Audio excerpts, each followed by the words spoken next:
जय श्री राम। अब श्री राम सीता जी का विवाह संपन्न होगा। जनकपुरी के नगरवासी, वहाँ की स्त्रियाँ बहुत ही प्रसन्न हैं कि अब श्री राम सीता जी का विवाह होगा। कितना आनंद का समय है।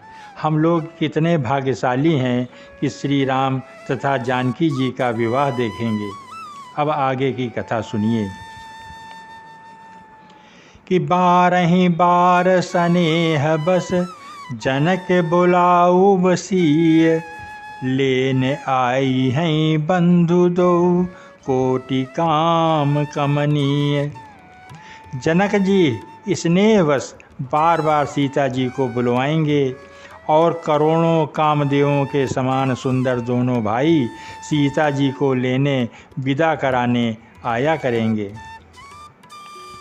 कि विविधि भांति हुई हैं पहुनाई, अप्रिय न काहि अस सासुर माई। तब तब राम लखन ही निहारी, होई हैं सब पुर लोग सुखारी। तब उनकी अनेकों प्रकार से पहुनाई होगी, यानी आदर सत्कार होगा। हे सखी, ऐसी ससुराल किसे प्यारी न होगी। तब तब हम सब नगरवासी श्री राम लक्ष्मण को देखकर सुखी होंगे, प्रसन्न होंगे, आनंद का अनुभव करेंगे कि सखी जस राम लखन कर जोटा, अतय से भूप संग दुई ठोटा। श्याम गौर सब अंग सुहाए, ते सब काहि देखिजे आए। हे सखी, जैसे श्री राम लक्ष्मण जी का जोड़ा है, वैसे ही 2 राजकुमार राजा के साथ और भी आए हैं। वे भी एक श्याम हैं और दूसरे गौर वर्ण के हैं। उनके भी सब अंग बहुत सुंदर हैं। जो लोग उन्हें देख आए हैं वो यही कह रहे हैं कि कहा एक मैं आजु निहारे, जनु बिरंच निज हाथ संवारे। भरत राम की अनुहारी, सहसा लखी न सकहि नर नारी। एक ने कहा, मैंने आज ही उन्हें देखा है। इतने सुंदर हैं मानो ब्रह्मा जी ने उन्हें अपने हाथों से संवारा है। भरत तो श्री रामचंद्र जी की सकल सूरत पर हैं।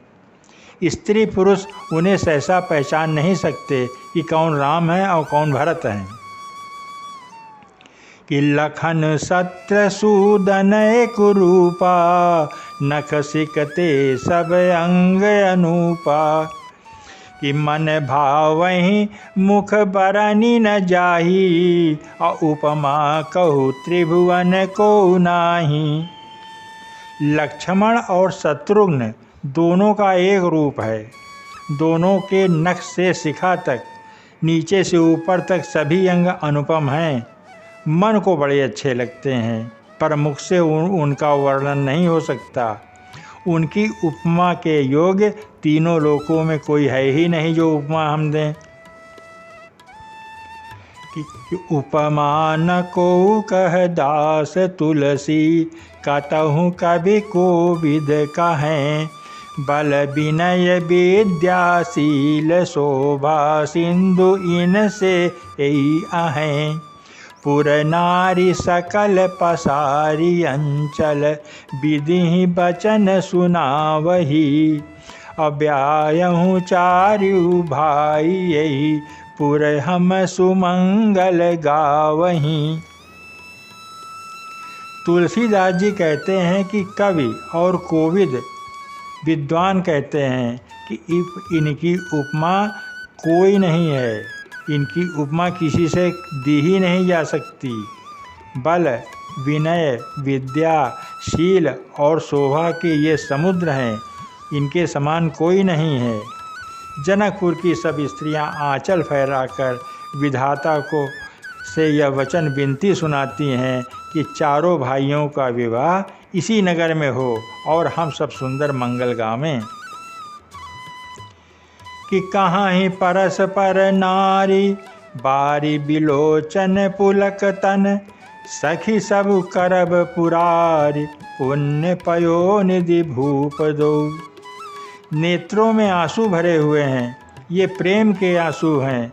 पुलकित शरीर से स्त्रियां आपस में कह रही हैं कि हे सखी, दोनों राजा पुण्य के समुद्र हैं, त्रिपुरारी शिव जी सब मनोरथ पूरा करेंगे।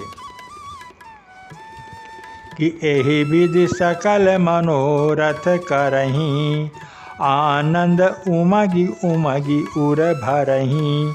कि जे नृपसीय स्वयंवर आए, देखी बंधु सब तिन सुख पाए। इस प्रकार सब मनोरथ कर रही हैं और हृदय को उमंग उमंग कर उत्साहपूर्वक आनंद से भर रही हैं। सीता जी के स्वयंवर में जो राजा आए थे, उन्होंने भी चारों भाइयों को देखकर सुख पाया। कि कहत राम जसु विशद विशाला, निज निज भवन गए महिपाला। कि गए बीत कछु दिन यही भांति, अप्रमुदित पुरजन सकल बराती। श्री रामचंद्र जी का निर्मल और महान यश कहते हुए राजा लोग अपने अपने घर गए। इस प्रकार कुछ दिन बीत गए। जनकपुर निवासी और बराती सभी बड़े आनंद से रह रहे हैं, सभी बड़े आनंदित हैं। चारों ओर प्रसन्नता का वातावरण है। कि मंगल मूल लगन दिनु आवा, हिम ऋतु अगहन मासु सुहावा। कि ग्रह तिथि नखत जोगु बर बारू, लगन सोधि विध कीन विचारू। मंगलों का मूल लग्न का दिन आ गया। हेमंत ऋतु और सुहावना अगहन का महीना, ग्रह तिथि नक्षत्र योग और वार सभी कुछ श्रेष्ठ है। लग्न मुहूर्त शोध कर ब्रह्मा जी ने उस पर विचार किया। कि पठय दीनि नारद सन सोई, गनी जनक के गन कन जोई। कि सुनी सकल लोगन यह बाता, कहाहि ज्योतिषी आहि विधाता। और उस लग्न पत्रिका को नारद जी के हाथ जनक जी के यहाँ भेज दिया। जनक जी के ज्योतिषियों ने भी वही गणना कर रखी थी। जब सब लोगों ने यह बात सुनी, तब वे कहने लगे कि यहाँ के ज्योतिषी भी ब्रह्मा जी के ही समान हैं।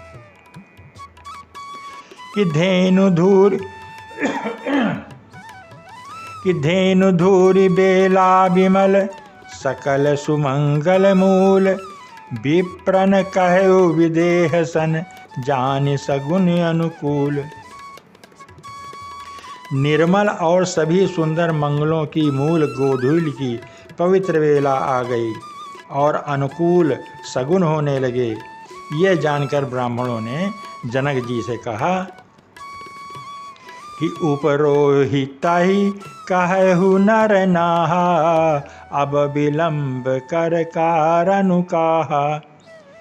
सतानंद तब सचिव बुलाए, मंगल सकल साजी सब लाए। तब राजा जनक ने पुरोहित सतानंद जी को बुलवाया और कहा कि अब देर का क्या कारण है। तब सतानंद जी ने मंत्रियों को बुलवाया। वे सब मंगल का सामान सजा कर ले आए। कि शंख निशान पनव बहु बाजे, मंगल कलश सगुन शुभ साजे। कि सुभग सुवासिनी गावहीं गीता, करहीं वेद धुनि विप्र पुनीता। शंख नगाड़े ढोल और बहुत से बाजे बजने लगे तथा मंगल कलश और शुभ सगुन की वस्तुएं दधि दूर्वा आदि सजाई गईं।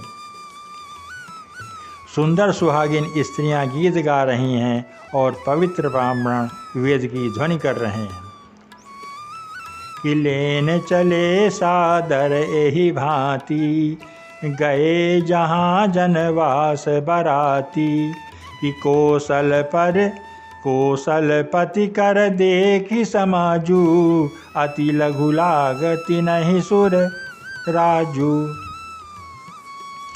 सब लोग इस प्रकार आदरपूर्वक बारात को लेने के लिए चले और जहाँ बारातियों का जनवासा था वहाँ गए।